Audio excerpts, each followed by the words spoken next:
Hello and welcome to a very special How I Paint Things. Now what I've got whizzing around in front of me today are the operators from Wargames Atlantic.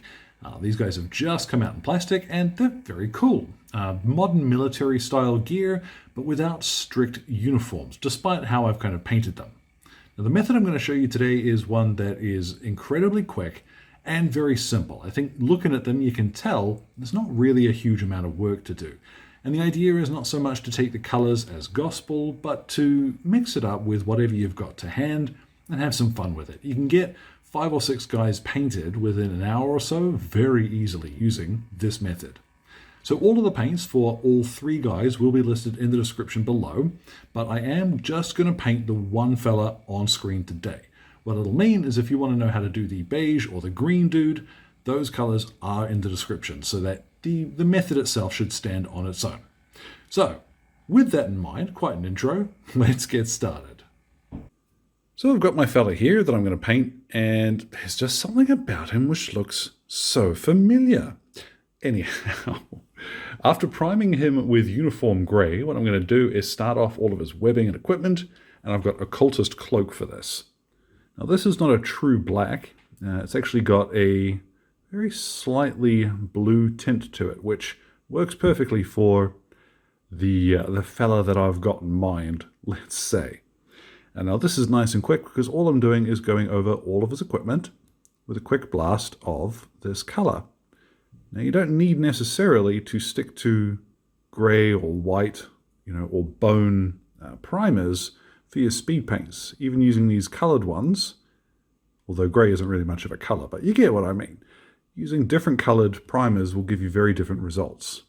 So with that in mind, when you pick a primer for this particular method, you're doing desert guys, pick a bone one and then a brownish contrast or speed paint, and anything will work. Green with green, beige with beige, and because you get a little bit of that primer color still showing through what you're putting over the top, if you stick to similar colors for the most part, you're going to get something that works pretty well.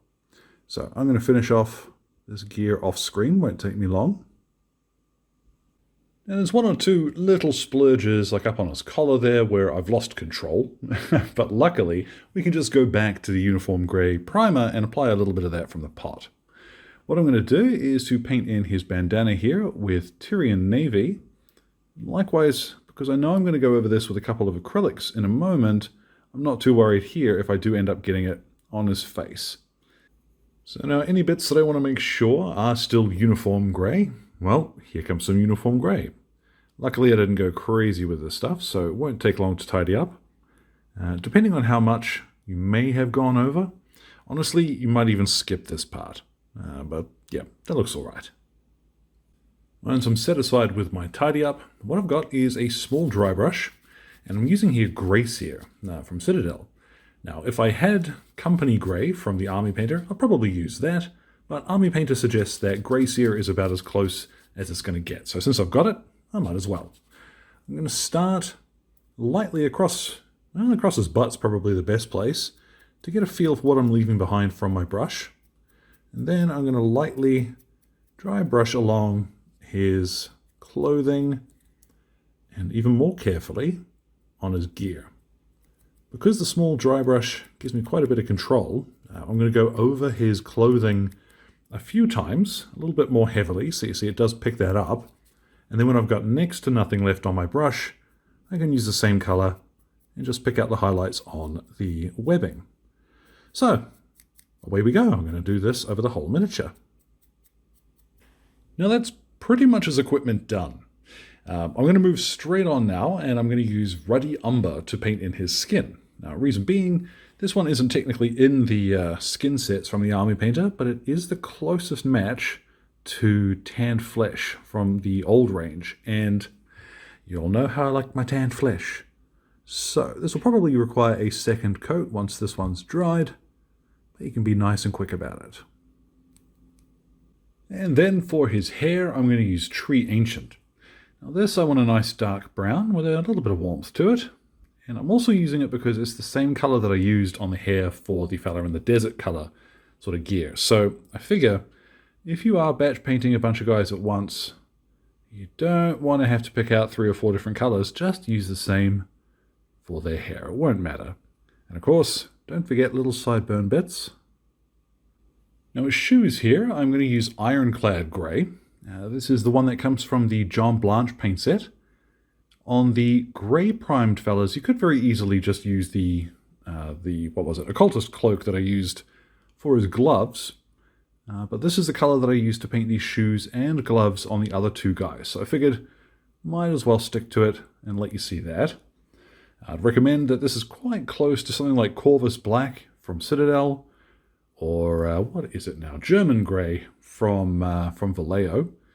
Trying not to get too hung up on the specific colors here. This is really more about just getting paint on the models.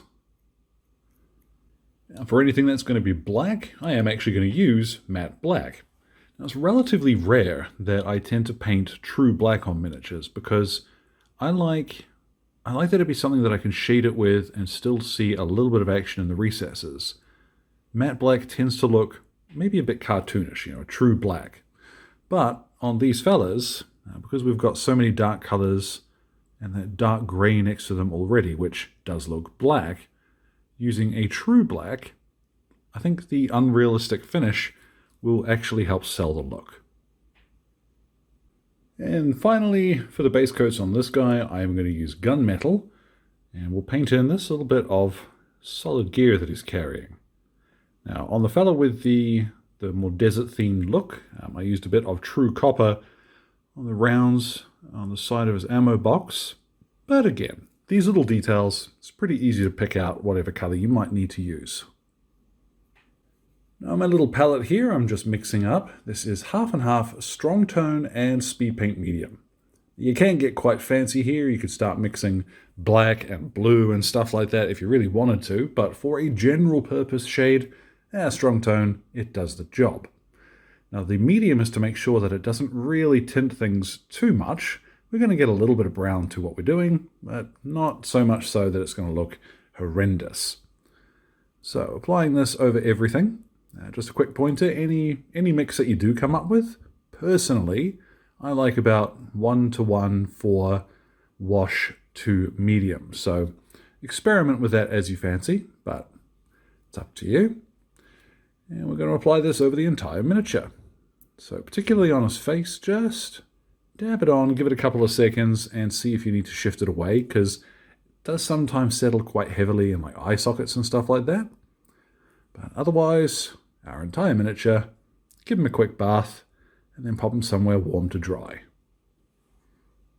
And then about half an hour later, there we go. It's not glamorous, but that's a painted miniature. You can finish off his base, chuck him on the table like that. If you do want to do it without having to highlight his skin any, I might suggest using instead maybe agate skin as the base coat, or moonstone skin, something just a little bit lighter. But because I know I'm going to highlight this fella, that's why I started from that darker base coat. All the same, I have here barbarian flesh, and my camera dancing around without me. And I'm going to pop just a little bit of this on to highlight some of his face.